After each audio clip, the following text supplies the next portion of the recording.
I'm Jim Gordon, and I'm here at the offices of the Richmond Sentinel to bring you an important segment on the 2022 municipal elections here in Richmond. We've invited all the candidates to share with you, our viewers, why they're running and who they are, and why they want to serve the city of Richmond. Every candidate that accepted our invitation will be given the opportunity to share their views. Get to know the candidates here in Richmond and make an educated decision before you vote. Now, let's get started. Well, time does fly. I last spoke with our next guest 4 years ago. My goodness. Incumbent Carol Day is back running with Right Richmond. Carol, as we said, time flies. 4 years ago, here we are again. Yes. It's good to see you, though. Let's talk about, as we're doing with everybody, yourself and why you're running again.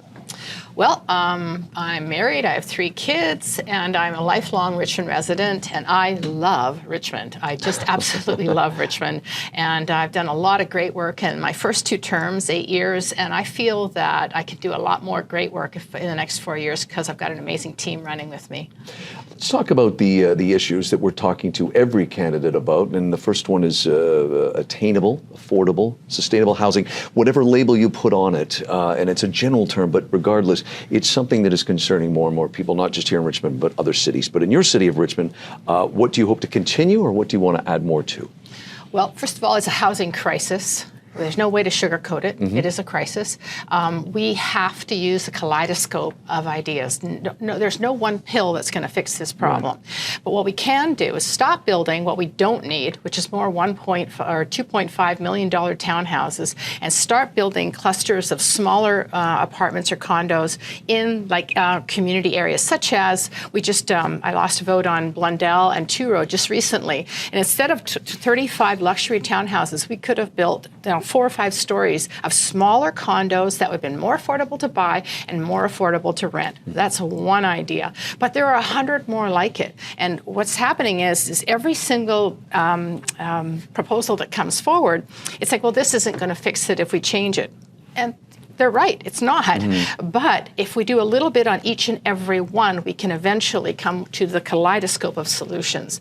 And that's why, like when Spires Road, the road rental tenure was up for discussion, I felt we should have been stronger on that. And so rental tenure zoning is the only way to control the value of property and ensure that there's going to be rentals in perpetuity. And there are all these pension funds lining up to buy them because they need a secure source of income for decades. We could do that, but we have to have the will to do it.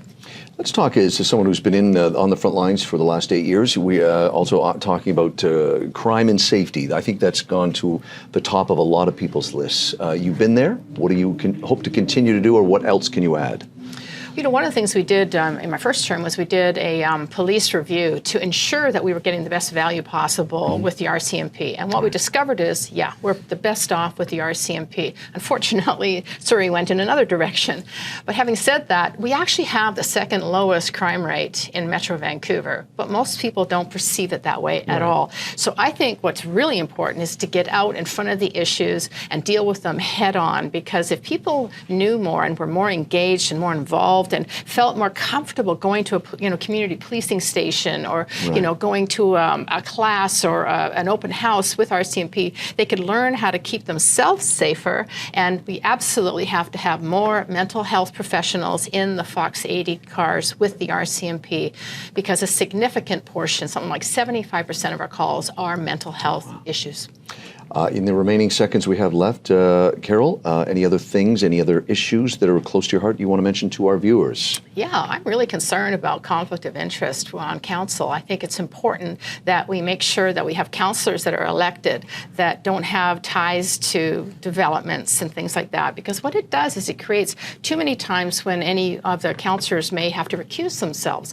And I think that we need to really look into that and ramp that up, because the rules that we have in place now aren't near as stringent as they are for our managers, for example. Sure. Like managers, they cannot develop property in the city that they live in, or work in, sorry. And so I think that we need to have the same rules for council.